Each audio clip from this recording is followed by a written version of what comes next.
من يعمل طوال اليوم لن يجد وقتاً ليكسب المال.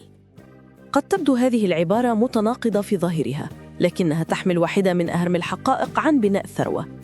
كثير من الناس يعملون بجهد من الصباح حتى المساء، ومع ذلك يجدون أنفسهم في نهاية الشهر يطاردون الفواتير.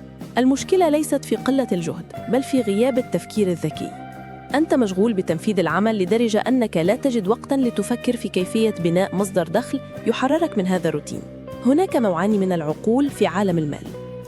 العقل الأول، عقلية المنفذ، يقضي وقته في أداء المهام اليومية، يقيس نجاحه بعدد ساعات العمل، يعمل كثيراً لكنه يظل في نفس الدائرة المالية. العقلية الثانية، عقلية المهندس، يخصص وقتاً للتفكير والتخطيط وبحث الفرص، يسعى لبناء أنظمة تدر عليها المال حتى أثناء راحته، يعمل بذكاء أكثر لا بجهد أكبر.